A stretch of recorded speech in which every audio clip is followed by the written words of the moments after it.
નમસ્કાર મિત્રો, સ્વાગત છે તમારું એચએનજીયુ સ્ટડી પોઈન્ટ યુટ્યુબ ચેનલના એક નવા વિડીયોમાં. સરકારી નોકરી મેળવવા માંગતા ધોરણ 10 પાસ તમામ ઉમેદવારો માટે ભારતીય રેલવેમાં નવી સરકારી નોકરીની ભરતીની જાહેરાત કરવામાં આવી છે. એના વિશેની સંપૂર્ણ ચર્ચા આપણે આજના આ વિડીયોની અંદર કરવાના છીએ. કુલ 11,127 જગ્યાઓ માટે આ નવી ભરતીની જાહેરાત કરવામાં આવી છે. એની લાયકાત માત્ર જે છે એ ધોરણ 10 પાસ છે અને એની અંદર તમને જે છે એ ₹35,000 પગાર જે છે એ દર મહિને આપવામાં આવે છે. તો આજના આ વિડીયોની અંદર આપણે આ ભરતી વિશેની જે છે એ સંપૂર્ણ માહિતી મેળવવાના છીએ. તો એના માટે જે ઓફિશિયલ પરિપત્ર આવે છે તમે જોઈ શકો છો. ભારત સરકાર, રેલવે મંત્રાલય અને રેલવે રિક્રુટમેન્ટ બોર્ડ દ્વારા જે છે એ આ પરિપત્ર જાહેર કરવામાં આવ્યું છે તારીખ 19/2/2024 ના રોજ.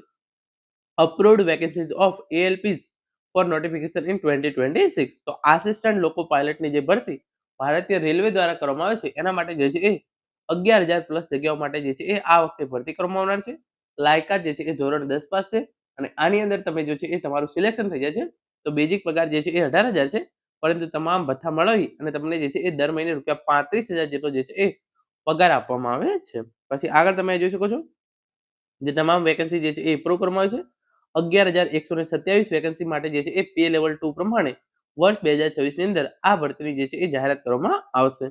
એની અંદર તમે જોઈ શકો છો સેન્ટ્રલ રેલવેની અંદર 1400 જગ્યાઓ છે, ઈસ્ટ સેન્ટ્રલ રેલવે 700 જગ્યાઓ છે, ઈસ્ટ કોસ્ટ રેલવે 1625 જગ્યાઓ છે, ઈસ્ટર્ન રેલવે 608 જગ્યાઓ, નોર્થ સેન્ટ્રલ રેલવે 457 જગ્યાઓ, નોર્થ ઈસ્ટર્ન રેલવે 105 જગ્યાઓ, નોર્થ ઈસ્ટ ફ્રન્ટેલ રેલવે એની અંદર 276 જગ્યાઓ, નોર્થર્ન રેલવે 740 જગ્યાઓ, નોર્થ વેસ્ટર્ન રેલવે 600 જગ્યાઓ, સાઉથ સેન્ટ્રલ રેલવે 674, પછી south east central railway 200, south eastern railway 1531, southern railway 250, south western railway 200, west central railway 541 અને western રેલવેની 214. તો આ પ્રમાણે તમે જોઈ શકો છો કુલ 11,127 જગ્યાઓ માટે જે છે એ આ નવી ભરતીની જાહેરાત કરવામાં આવી છે.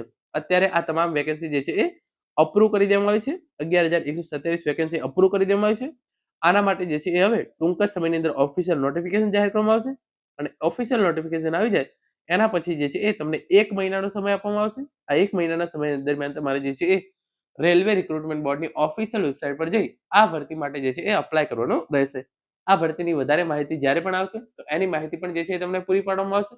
તો એના માટે ચેનલને સબસ્ક્રાઇબ કરી લેજો. Thank you so much for watching.